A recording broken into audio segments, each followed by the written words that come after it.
welcome to Liz Rocks and Stuff. I'm Liz. It's time for episode 96 of What's in My Tumbler, and just for reference, Puppy is around. She's been squeaking her toy, so you might hear that in the background. Starting off with Fossick 2. She's also whiny today. This is in final polish, so it is done today, and it is Texas seam agate and petrified wood. With some aquarium gravel for filler because it didn't fill up my barrel after a few rounds. So gonna get this all rinsed off, and then after we rinse it off, we're gonna put it into a borax bath for burnish. And if anybody's interested, my kids' rocks went into final polish this week, so they will be done next week.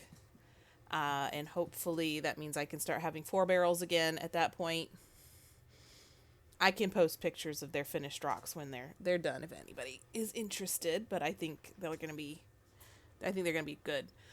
Anyway, so we're gonna do a tablespoon of borax, put this on the barrel on the tumbler for a while for burnish. I did have a rock stuck in the rim of that, so I had to open it back up.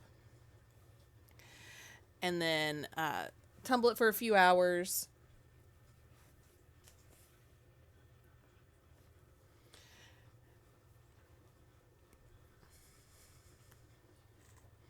Eventually I get there. Okay, so now we've tumbled it for a few hours, and we're going to open it back up. Borax doesn't foam up, so it doesn't look like it does when I do my ivory soap baths. And we're going to get these rinsed off again before we sort them out and show you the final product. So now these came from the second Fossick subscription box. And it came with the Pure Purite in addition to these 2 rocks. So the Pure Purite will be done in a couple of weeks also. So we're going to get these sorted out. On the right is the seam agate, and on the left is the petrified wood. And I have not tumbled seam agate before. I've done petrified wood, but it was not a super high quality. This was an A+ quality petrified wood, and it actually looks amazing. I'm very happy with the subscription box so far. The rocks that they have been sending are really high quality. So we're going to get these all sorted out, and then once they're sorted, we will take some closer looks.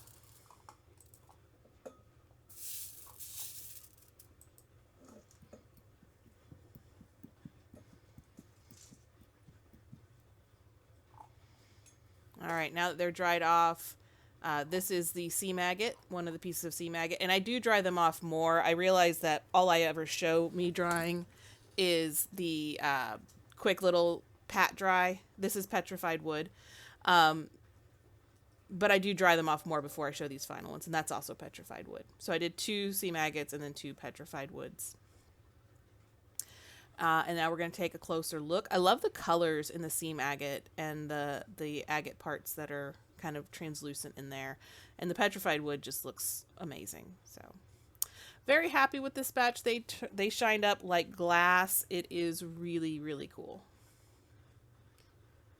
And now we're going to mixed stripes. Mixed stripes is the African striped jasper and mixed agates, which I use the mixed agates for filler. And I have more, so I don't know what I'm going to do with the rest of the mixed agates, but something will come to mind. So we're going to get these, again, same process as with the Fossick. We're going to get them rinsed off and put them back in. I didn't do any inspections this week, mostly because these 2 barrels didn't need it. They're going to final polish, and, taking something out at this point isn't going to make a difference. If it was in there, it already caused whatever damage it was going to cause. And then for Pure Purite and the fluorite, I honestly I'm terrified of that batch. I don't want to mess with it too much, but maybe not messing with it enough will cause problems. Who knows? That patch just terrifies me. And I don't know why, because I have tumbled softer rocks. The shungite I tumbled is actually softer than that, and it came out beautiful. So I don't know. I'm just, new things scare me. Anyway, so this is going in for burnish for a few hours, and then we are going to dump it out. I have new media But it hasn't had its first tumble yet, so I can't really. I always find anybody else find it hard to like start new media because you have to start it in stage 2, and I typically don't need media in stage 2. I need it in like 3 and 4, so starting new media is difficult for me. But anyway, we're gonna sort these out. So right side's gonna be the African striped jasper, left side is gonna be the mixed agates. And mixed agates just means it's just like different types of agates. I don't know. I just bought it's like my mixed rocks that I get from Rock Shed every now and then. These are just agates instead of just random rocks. And I gotta say, the African striped jasper, the colors in it are incredible. Both of these rocks also came from Fossick. They have quickly become one of my favorite sources of rocks. If I'm gonna buy a rock and they have it, I'm gonna buy it from them. I just love the quality that they have is amazing. They just always turn out really nice. I've loved ordering from Fossick. Miko's Mine. Fossick at Miko's Mine. I'm not 100% sure on what they're going by right now, but it's Miko's Mine, Fossick. They're kind of the same thing. So get these dried off, and I'm going to show you a couple of the striped jasper.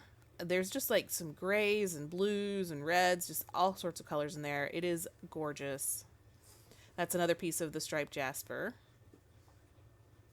And then this is a piece of agate.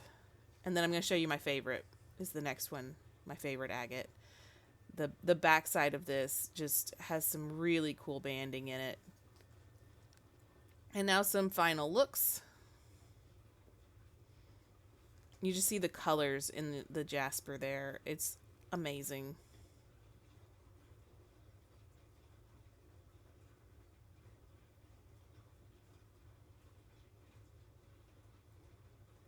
The agates kind of give me a retro 70s vibe. Like they have sort of those oranges and browns that were really popular in the 70s. I don't know. I wasn't alive in the 70s, so that's just sort of my impression. Anyway, Pure Insanity. This is pure purite and fluorite. And this batch, like I said, scares me. I don't know why it scares me. Like it shouldn't scare me, but I'm terrified that it's gonna just completely fail. The slurry wasn't as pretty as it was last week. Last week's slurry was just that color it came out was insane. So this is mostly media because it's such a soft rock. I'm using the media as cushioning, so it is like probably 50% to 60% media with a few pieces of the pure purite and fluorite. And like I said, I didn't inspect this. I should have, but at this point, if anything's gonna be a problem, it would have already been a problem. And I have sort of snuck a look. I sort of partially dried some of these off to see how they're doing because they're in stage 3. So in stage 3, when they're dry, they shouldn't be shiny, but they should have sort of like a matte sheen to them. They shouldn't be completely matte. And I did dry some off, and they looked how I would want them to look at this stage. So that's encouraging, but there's still time to mess this up. So I'm not sure what happened, but apparently the seal, like some of the foam came out. Probably this was about to burst open. Who knows? These small barrels don't take much. So get these rinsed off again. And you can kind of see how the water is beating up on the rocks. That's because I use ivory soap, and ivory soap can leave a film, which is what the new barrels are going to sort of be an experiment for.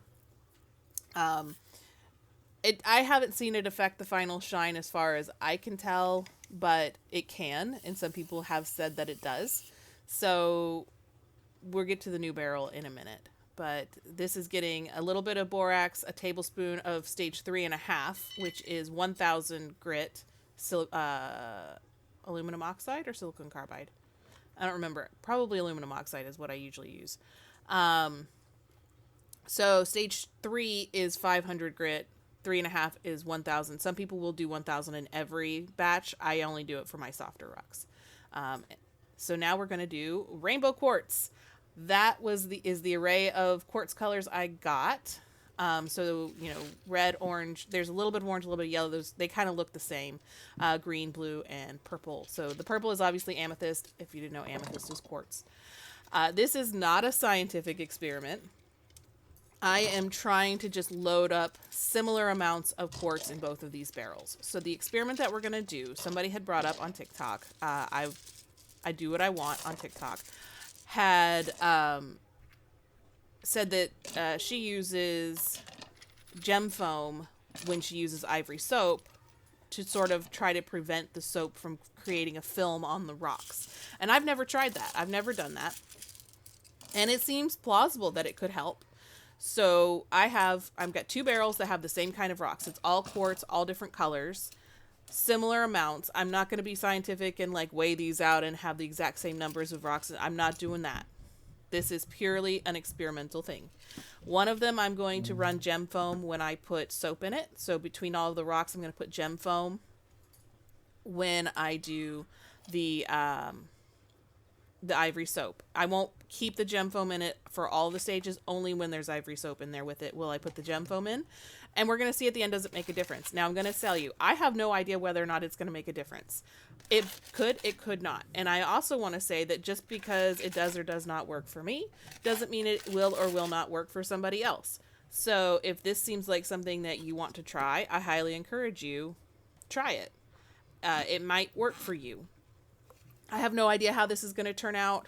I think it's interesting to think about that maybe something in there that can help prevent ivory soap from causing a buildup on the rocks. We'll see. I did find my gem foam, so I have it handy. But it's probably going to be a minute because we've got to get these through stage 1, ready to go into stage 2 before we even use the gem foam. And we all know that that's the hard part. So we've got rainbow quartz, foamy rainbow quartz. These are both in stage 1, and these are going to be sort of an ongoing experiment to see, once we get to the end, is there a difference if you use gem foam to stop the ivory soap from leaving the waxy buildup on the rocks. So that's it for this week. I should have an open barrel starting next week. Thank you for watching. Like and subscribe, and I hope to see you back next week.